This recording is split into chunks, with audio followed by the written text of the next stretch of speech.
Good morning, dear students. Today, we are going to do this lesson on the face of it. This is the lesson number 6 from our Vistas, and on the face of it, chapter deals two important characters. is one is old Mr. Lamb and one very young Terry. One optimistic and the other one pessimistic. We are going to read this lesson, we are going to revise this lesson, and this is a play. So we are very close to the dialogues, or we can say the dialogues are very close to us. To understand human nature, dialogues is the best medium. So we'll understand these two characters with a message, what message it offers, it serves to the readers. So on the face of it. And let me share the screen with you.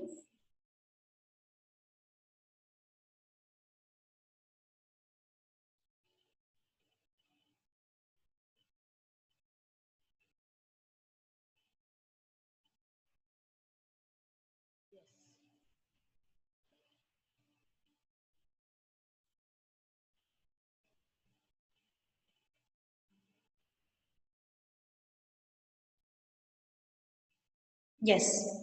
So, on the face of it, Suzanne Hill.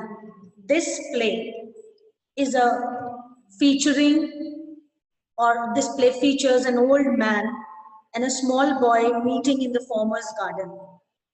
The action takes place in the garden only. The setting is the garden of Mr. Lamb. And Derry enters into the garden. And the old man offers a friendship, but the boy who's withdrawn, pessimistic. The common point between both of them is they both are physically impaired. One has a burnt face, Derry has a burnt face, and Lamb has he's without a leg. So he's lame, and children often call him Lamey Lamb, right? So there's a conversation between Mr. Lamb and Derry. Mr. Lamb's garden, right? There's the occasional sound of the birds, right? Sound of bird song. And the tree leaves rustling. Derry's footsteps are heard as he walks slowly and tentatively through the long grass. He pauses and then walks on again. He comes round a screen of bushes so that when Mr. Lamb speaks to him, he's close at hand, and Derry is startled because when Derry had entered, he thought there is no one in the garden. I'm repeating for those who have joined just now. This is the story of Mr. Lamb and Derry. Derry, who is a teenage boy, 13 or 14, and Mr. Lamb, who is old, who has accepted his physical impairment. Both are physically disabled, or you can also say specially abled. We call them specially abled. Derry has a burnt face and Mr. Lamb is lame. And they both, one is withdrawn, Derry is a withdrawn boy who does not or has not learned, who doesn't accept whatever the problem is with him, because he's very young to understand all these hardships and struggles. But Mr. Lamb in these years has adjusted with his impaired situation. So, Mr. Lamb, mind the apples. What? Who's that? Who's there? He thought no one is there. Lamb is my name. Mind the apples, crab apples, those are windfalls in the long grass. You could trip. So walk properly. Walk with precaution. I there, and there is dot dot dot in the dialogue. So he is startled and he's not able to speak because he has entered into the garden thinking that no one is there. So, Mr. Lamb, that's all right. I'm here. What are you afraid of, boy? That's all right. I thought it was empty, an empty house. So it is. Mr. Lamb said, yes, it is empty, only I am in the garden and there is no one inside. I'm out here likely to stop a day like this, beautiful. He's right from the beginning, he's a positive person, optimistic person. And Derry, we find through the dialogues, is very pessimistic. You can note down the difference also in the characters of these two. There's difference of age, there's difference of experience, there's difference of accepting things. One is surrounded by pessimism, the other one is optimistic. So let me continue, dear students. So I thought it was empty, and he entered into that thinking that it was empty. And further, the conversation is like this: not on my account. I don't mind who comes into the garden. The gate is always open. So this is another optimistic approach. Anyone can come. You were watching me. I saw you, but the gate was open. All welcome. You are welcome. I sit here. I like sitting. I had not come to steal anything. I have not come to steal anything, right? So, Mr. Lamb, no, the young lads steal, scrum the apples. You're not so young. The young boys often come into my garden. They steal the fruits. They enjoy in my garden. So you did. And here we are then. You don't know who I am. I said he's a withdrawn boy, defiant boy. You can write down. He defies all the things. Whatever he says, Derry defies. He's very defiant. Now you can make the meaning of the word defiant clear by understanding it. You don't want to agree. You don't want to reconcile. You don't want to settle. You just want to give back answers and whatever is opposite. He's already psychologically hurt, pained, because a young boy is having a burnt face. He doesn't want to meet people. He does not want to talk to people, right? So nothing to be afraid of, just a garden. And I welcome people. People are afraid of me, right? So the boy says, when Lamb says nothing to be afraid of, there he says, I'm not afraid. People are afraid of me. Why should that be? Everyone is. It doesn't matter who they are or what they say or how they look, how they pretend I know, I can see. So he has perceived the world with hatred. And he has perceived this thing that my face is burned and people hate me. And he shares those experiences, that wherever he has felt that, whenever he has been discarded, whenever he has been left secluded, and he is not in the mainstream with other children, what they think. What they think then? You think here is a boy, you look at me and then you see my face and you think that's bad. That's a terrible thing. Now he's sharing what other people think about him. That's the ugliest thing I ever saw. You think, poor boy, but I'm not poor. Underneath, you are afraid. And inside somewhere, people are afraid of me. They find me ugly. They find me terrible. In fact, ugliest anybody would be. I am, because I am. So he has perceived about himself that he is very ugly, he is unfortunate, and the world is taking him like that. When I look in the mirror and see it, I'm afraid of me.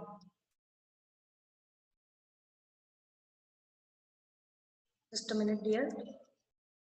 Yes? Am I audible, children? Yes, ma'am. Thank you. Thank you so much. Let me share the screen again, right?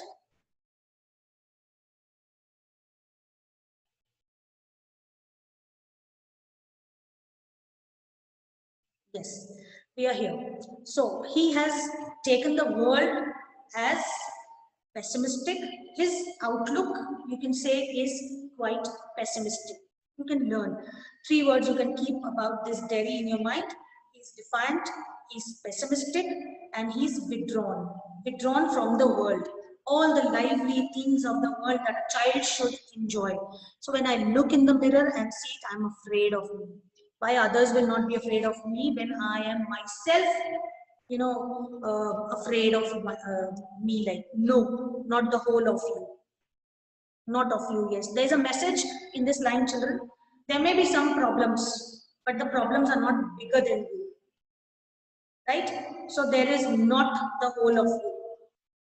You have only a burnt cheek. The message here is not the whole of you, only the burnt cheek. You have hands, you have limbs, you have legs, you have a beautiful mind. The rest of the part of your face is beautiful, wonderful. Yes, later on, when it is a bit cooler, I'll get the ladder and stick and pull down those crab apples. They are ripe for it. I make jelly. It is good time of year September. Look at them. So setting garden time September, and Lamb is busy in his fruit garden, right? And he is, and other things also, right? Look at them, orange and golden. That's the magic fruit. And he discloses that I make jelly, jams and jellies and all. I often say, but it is best picked and made into jelly. You could give me a hand. What have you changed the subject for? Defined boy talking in a defined manner. What have you changed the subject for? People always do that. When they're talking to me, they change the subject. Why don't you ask me? Why do you do what they all do and pretend it isn't true and isn't there? In case I see you looking and mind and get upset, I tell you. You don't ask me because you are also afraid. You are afraid too. You want me to ask? Mr. Lamb understood the boy and said, okay, you want me to ask? Okay, then I'll ask. I don't like being with people, any people. I should say to look at it, I should say, you got burned in a fire, so I should ask you these questions. And again, make you hurt. Now he answers, not in a fire. I got acid all down that side of my face and it burnt it all away. It ate up my face. It ate me up.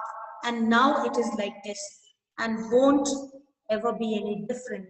Now the boy says, I will have to carry my life. Two strangers have met in the garden and the boy has entered as an intruder. Not, we cannot call him as intruder. He wanted to be in the garden. He thought no one is there, so he stepped in. And not through the gate, but through the wall. Mr. Lamb, no. Aren't you interested? You are a boy who came into the garden. Plenty do. I'm interested in anybody. I'm interested in anybody, anything. There's nothing God made that doesn't interest me. Look over there, over beside the far wall. What can you see? Rubbish. Mr. Lamb, rubbish. Look, boy, look, what do you see? Just grass and stuff and weeds. Some call them weeds. If you like them, then a weed garden. I call it a weed garden. Because for me, weeds are also beautiful. He wanted to express that nothing is rubbish. So you are also not rubbish if you think about yourself, right? So there's fruit and there are flowers, trees and herbs, all sorts. But over there, weeds. I grow weeds there. Why is one green? Why green growing plant called a weed and another a flower? Why is one green growing plant called a weed and another a flower? Where is the difference? It is all life growing. Weed is also growing and the flower is also growing. Both are adding. The way you look at the beauty of the world is more important. So here also there is a message for readers also. The way you look at the world will be before you. It will be like that. We are not the same. And individual differences and outlooks are quite different, psychologically, mentally. Of course, physically we are different, but mentally, and so many other things, the factors that are everyday taking place make us quite different. So some call them weeds and some call them weed garden. I grow weeds, I grow flowers as well, because life is all about growing. There is a message. We are not the same. I'm old, you are young. You got a burnt face, I have got a thin leg. Not important. You are standing, I'm sitting. What is the difference? So dear children, these dialogues are telling us about their character. We discussed in the beginning of the introduction of the lesson that one is stronger, one is weak. But the stronger one can render help to make the weaker one also strong. And this is what this experienced Mr. Lamb is doing. Right? Lonely, isolated boy has come to his garden. With lot of pain, lot of hatred, lot of agony, lot of mental pain in his heart. Right? So, but you can put real one got blown off. Why have you got a thin leg? Derry asked Mr. Lamb, why have you got a tin leg? Real one got blown off years back. Lamy lamb, some kids call me, they say. Haven't you heard them? You will. Lamy lamb. It fits, doesn't trouble me. So again, positivity. I'm not afraid, I'm not worried, I'm not tensed, I'm not anxious because children call me lamy lamb. Dear students, I hope you are able to understand this much of the lesson. Yes? Yes, ma'am. Fine. Shall we move further? Yes, ma'am. Good. Some do, some don't. They get tired of it. What is this tiring being talked of and all? But you can put on trousers and cover it up and no one sees. I missed this line. Please cover up. Terry says, you are of course lame, but no one can see. You can put on trousers and cover it up. Where will I cover my face? Some do, some don't. They get tired of it in the end. Dear students, I would like to bring a point here that how many times we'll talk about our neighborhood, our friends, our colleagues. How many times we'll talk? Once, twice, 100, okay, finish? So there's a point again, they get tired of it in the end. There's plenty of other things to stare at. So he's bringing before him the beauty of nature, love, affection, finer things of life, living in present, like crab apples or the weeds or a spider climbing up a silken ladder, or my tall sunflowers. Things. He says these are all things. It's all relative, beauty and the beast. Now this beauty and the beast is being discussed, children. You might be knowing about the cartoon story, the beauty and the beast, and Mr. Lamb says it is all relative, the beauty and the beast, the evil and the good. The opposites are always interlinked, connected. What is that supposed to mean? You tell me. You need not think that they haven't all told me. What do you think? That I don't know, I'm a grown-up boy. He means to say, so again and again we need to remind that he's a very defiant boy. Right? Okay? So it is not what you look like, it is what you are inside. You can underline this line that Derry speaks himself. Handsome is as handsome does. Beauty loved the monstrous beast for himself. And when she kissed him, he changed into a handsome prince. This is a story that when that beautiful lady will kiss him, he'll change into a handsome prince who he was. So only he wouldn't. He would have stayed a monstrous beast. I won't change. This all he wants to bring, there he wants to say that this all happens in Beauty and the Beast only. The classic story. This will not happen in my life. I'm not that lucky prince who will change from monster to a handsome prince. In that way, no, you don't. You won't. You cannot. So Mr. Lamb says, if you want to say exactly that will happen in your life, it will not. And no one will kiss me, ever. Only my mother, and she kisses me on the other side of my face. And I don't like my mother to kiss me. She does it because she has to. Even my mother, she does because she has to. Why should I like that? I don't care if anybody ever kisses me. Now he says defiant. I don't want. Defiant people are like that only. No, I don't want in my life that thing. They desperately want, but they say, no, I don't like.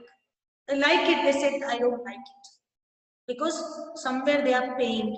Somewhere they are hiding their repressions, suppressions. Somewhere there they know that they longed for these things. If we do the analysis of, if we do the psychoanalysis of these people's minds, behaviors, this behavior is because of that pain, of that want, that longing. So here Derry's longing is that why he is the one who is this face, whose face is scarred, burnt. Okay, so let's move on to the further conversation and the dialogues. But you care if you never kiss them. But do you care? Sorry, the line is, but do you care if you never kiss them? What? Girls, pretty girls, long hair and large eyes, people you love. He wants to say, have you ever tried to love people? If people don't love you, did you ever try? Have you changed your outlook towards your mother, towards other people whom you think will never come to you and will kiss you? So who would let me? Not one. Who can tell? No one can tell. He says, who would let me enter, enjoy, share, care in their lives? Not one, not a single person. So pessimistic approach of life, I'm lonely, I'm alone, I have no one to love me. My mother also loves me because she has to do that. These all are the feelings of Derry. Who can tell? I won't ever look different. When I'm as old as you, I'll look the same. I still only have a half face. He expresses his pain that my face is half only. You can cover your legs. I cannot cover my face. So you will, but the world won't. The world has got a whole face, and the world is there to be looked at.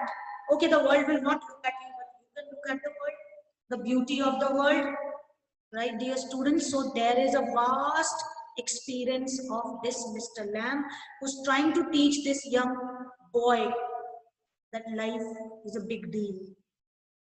Happiness is a big deal. Okay? So it is easy to say, but difficult to follow, but yet you have to accept whatever life offers you. Does your leg hurt you? Tin doesn't hurt, boy. When it came off, did it? When you were injured, did it hurt you? Certainly.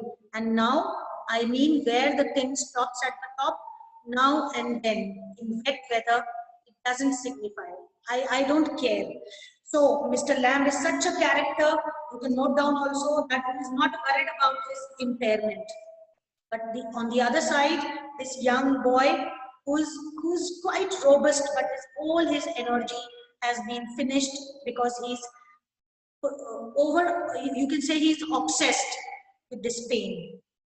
His thoughts are always about his face, about his looks, and he's not able to forget that. So this way he is quite troubled. He's not able to forget, and you need to forget the pains to move on. Yes, look at those people who are in pain and brave and never cry and never complain and don't feel sorry for themselves. Oh, that's something else they'll say. They here are the people. People often govern our lives. We don't govern people, but people often govern our lives. So he says, I haven't said it. I'll read this conversation again for you. Derry, and now, do you feel pain in your legs and all? When he questions him, I mean where the tin stops at the top now and then in wet weather. It doesn't signify. I hardly care for that. Oh, that's something else they all say. Look at all those people who are in pain and brave and they never cry, because adults, they preach something which they don't follow in their lives. In class 11th also we have done few poems, right? So look at those people who are in pain and brave and never cry and never complain. They teach me these things and don't feel sorry for themselves. I haven't said it. Mr. Lamb affirms that I haven't said that.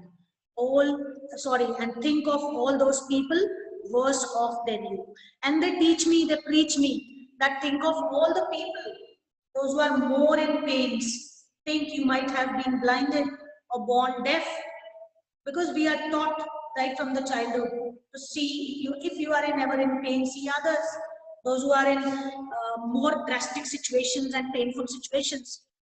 So those who are born deaf or have to live in a wheelchair or be daft in your head and dribble, right? So dear children, you can mark here. We'll continue this lesson tomorrow, Monday, and then we'll do the question answers as well as MCQs and other things which are related to the lesson. So we can mark page number, right? This is page number 59. So we'll continue from 61. Yes, I hope we have understood this much. Yes, ma'am. You know, these two characters are very important characters from the point of view of learning and understanding people, especially youngsters. The youngsters need to reform themselves right from the beginning. And if they get people like Lamb, there are hopes and chances. Otherwise, this boy will lead his life completely in pain and agony. So elders like Mr. Lamb are a real resource. So we'll continue this lesson in the next class.